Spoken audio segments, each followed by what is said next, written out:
Assalomu alaykum hurmatli kitobxonlar. Bugun men sizlarga Javlon Joliyevning Qo'rqma asari haqida qisqacha ma'lumot bermoqchiman. Javlon Joliyev Qo'rqma asari. 70 qadam, 70 ta iz, 70 mushtarak tilak, 70 armon. Ular haqida ko'pchilik bilmaydi.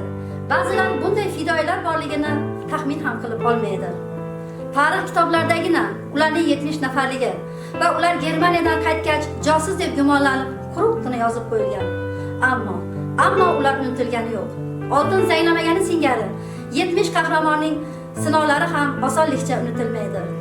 Qo'rqma. Har bir o'zbek talabasi o'qish shart bo'lgan asar.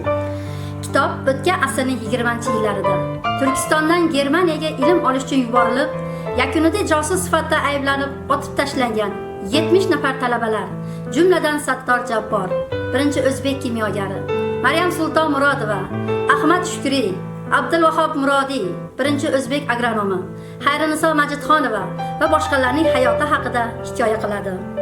Talabalar qaytgach, ularning josus deb ayblanishi, tergovdan o'tkazilishi va oxiri og'ir jazo otib o'ldirishga olib keluvchi voqeadir.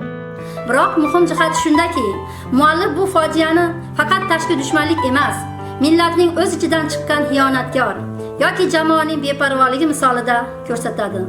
Ya'ni oxirida muallif uchun haqiqiy fojia shuki, bu yigit qizlarning o'z millati tortib bergan.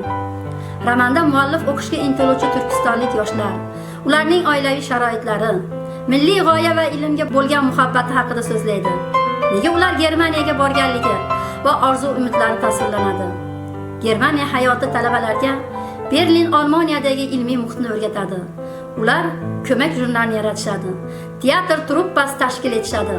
Maqsad madaniy va ma'rifiy faoliyat orqali jamiyatga ta'sir ko'rsatmoqchi bo'ladilar. Millat uchun, faqat millatni deb o'qiymiz. Ushbu jumlani aytuvchilar bugungi kunda topilmas javohirlarga aylanib bo'lgan. 20-asr boshlari Turkiston xalqi SSR hududi tarkibiga mustamlaka bo'lib kirgan paytlari, ularni yaxshi va oson boshqarish uchun tentak va qullik pozitsiyasiga o'qishga harakat qilishgan. Turkiston yoshlarini omillashtirish, ularni o'z tarixidan uzoqlashtirib, kelajak avlodlarga bulg'ab ko'rsatish, aqliy mehnatga yaqinlashtirmasdan faqat jismoniy mehnat, paxta ishi orqali ularni qullikda ushlab turish kabi siyosat hukmronlik qilgan. 1900-yillar Olmoniyada ta'lim sifati juda yuqori bo'lgan va shu sababdan butun dunyo yoshlari Olmoniyaga borib tahsil olishga intilishgan.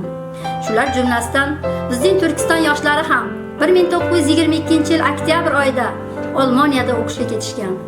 Ularni o'qitish, moliyaviy ta'minlash, barchasi shu millatning burchi deb qaralib, ular uchun ota-onalar bor budida voz kechishgan. Ularning yaqin do'stlari, hatto millat uchun o'qiyotgan talabalar haqqiga deb tilanchilik ham qilishgan. Qanchadan qancha mashhur jadidlar ular uchun kurashib o'qishga jo'natishgan.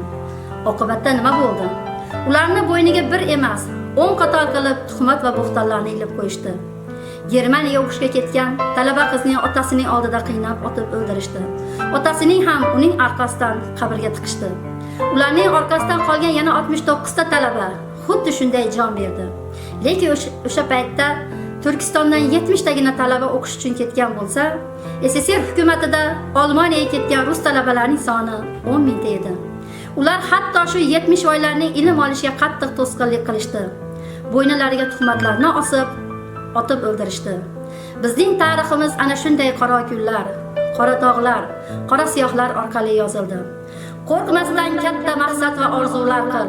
Qo'rquvga tik boq, aslo qo'rqma.